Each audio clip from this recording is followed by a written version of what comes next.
Let's start on Six Sigma introduction, but we are not going to start with what is Six Sigma. We're going to start why we are talking about Six Sigma. So let's talk about why we talk about Six Sigma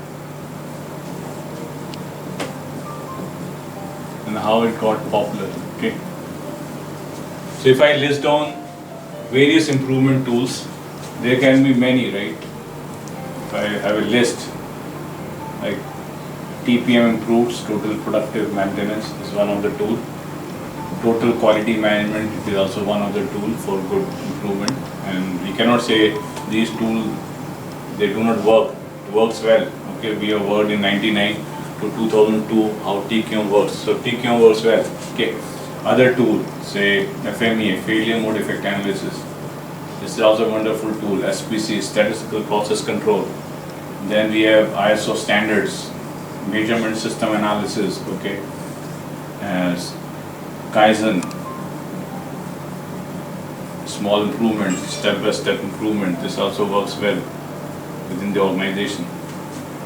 Then we have 3G, Gemba Genbitsu, and then we have 5S, different, and there is no end to it. So our point is that if everything works well, then why we are talking about Six Sigma at all? So what is that uniqueness in Six Sigma that for which we are going for this particular tool? Okay.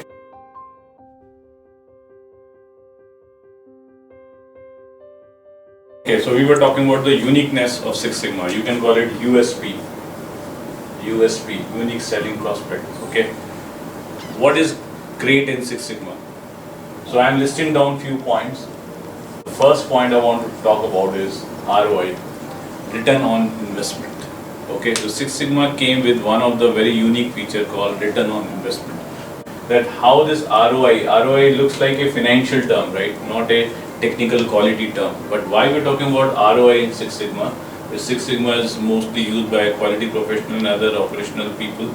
So how it came to the financial term. So let's have a debate over here. If I improve quality, is cost going to increase or cost going to decrease? So there are two school of thoughts in that. So either cost can go up or cost can go down. So what is the argument that we normally buy? So generally people say that when we improve quality, the cost should go down. But when we talk to suppliers, they say if you improve quality, the cost is going to increase because they have to put some investment, gauge, checking, inspection, quality guy to check that part.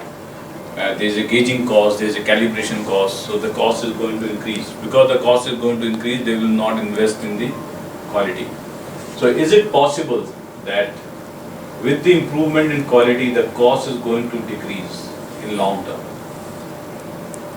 This is time, not that is going to increase. Because if this is going to happen, nobody is going to buy the quality improvement theory. So this is what we are talking about. But is it possible that this can happen in long term? So it is possible, okay? Because quality, if you see from two basic methodology, one is detection based, one is prevention based. Suppose there is a quality problem and you put a gauge over there and the gauge is 100,000 rupees cost, 1 lakh rupees. Then you put an inspector which is 50,000 rupees cost. So you already invested 1,50,000 rupees. And what is the outcome of a gauge? When you inspect a part from the gauge, the in-house rejection will increase or decrease. So we will have more in-house rejection or less in-house rejection. So answer to it, you will have more in-house rejection. And once you have more in-house rejection, your cost to the organization will, cost to the company will increase. And nobody want to buy this kind of theory. Let's go over here. Suppose I had done a improvement in the prevention and this time the cost is 5 lakh rupees. So when you have 5 lakh rupees and this is quite higher than this, here we have done a 1,50,000, here we have done more than twice or thrice. But imagine if your defect becomes 0 and defect cost was 50,000 rupees per month. And after 10 months, what will happen? Your cost will get, your investment will get recovered, right? It's called payback period. So it will take 10 months to recover my 500,000. Now defect is perfectly zero. Now what will happen after 10 months? This is an interesting case. After 10 months, the quality will be at zero cost.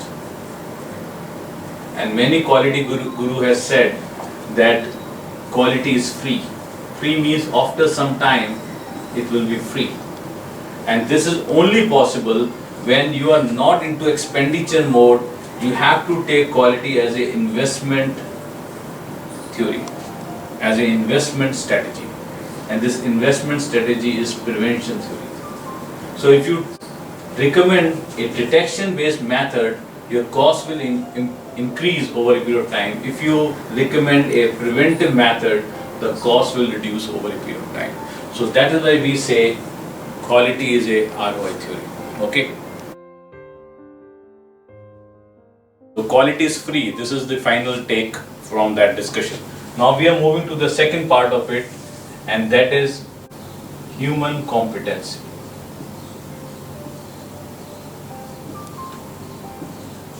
So what does it mean?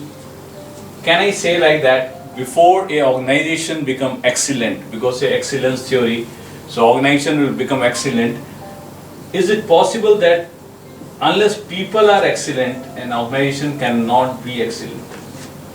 So this Six Sigma talks about people excellence, not organizational excellence. Because organization is a combination of people, okay? There is nothing called organization if there are no people or there is no skill of the people representing that organization. So it is about people excellence. And that is why a black belt term is not given to the organization, it is a term given to a person competency. It means it is an individual person competency that we are talking about. So it is about people competency, and we say people excellence. So before we have organizational excellence, we should have people competency, and we call people excellence. So it's like that a forest is not called forest unless we have trees inside. So organization is nothing unless we have competent people inside. How to certify their competency? The language we use is black belt, green belt, yellow belt, master black belt. These are the competency levels that we have defined. So we never certify organization, we certify people. Okay. If you go to any other certification, suppose you want to go to ISO certification, ISO 9001, 2015 certification, or IATF 16949 certification, they are given to the organization, not to people.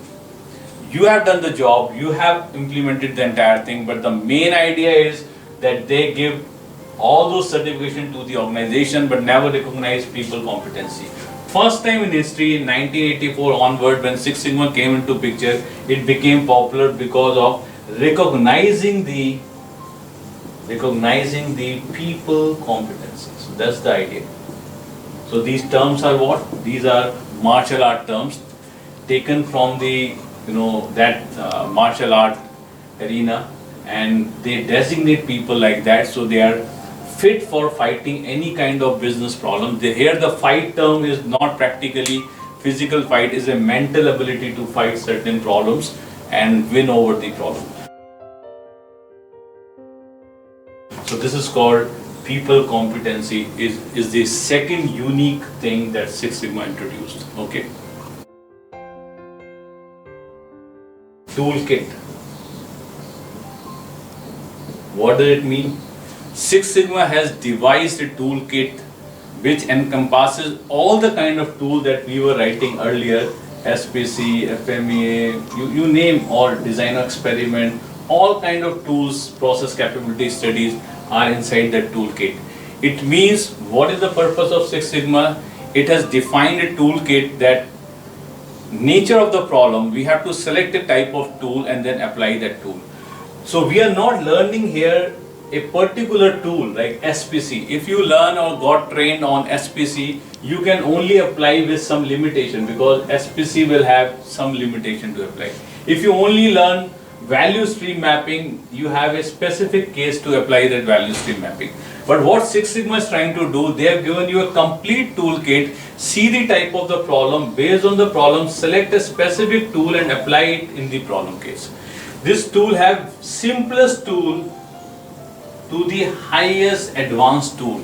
Simplest tool can be a Pareto tool, which we generally use in 7QC tool, and the highest tool can be design experiment tool, which is like, if I compare this with a mythological thing, then using an arrow, you might have seen Mahabharata and all, right? So if you see a simple arrow, use a simple tool, and if you use Brahmastra, it means that you have a very advanced toolkit, correct? So you have to see the type of problem.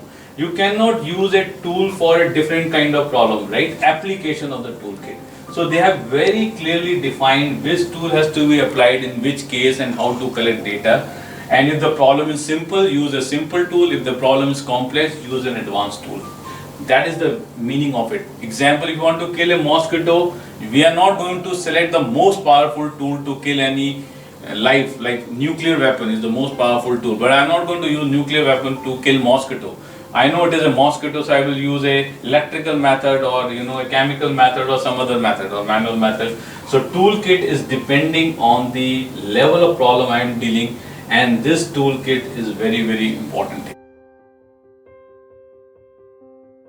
Okay, so after toolkit, let's move to the final one, and that is very important to understand. It's called discipline of Six Sigma. What is called discipline of Six Sigma? It is related to DMAC, which is a very popular method. What is called DMAC? Define, measure, analyze, improve, and C is control.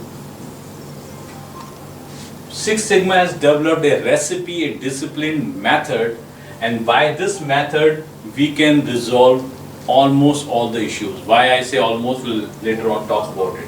It means they have developed a recipe, I can say that. And you have to use just a recipe.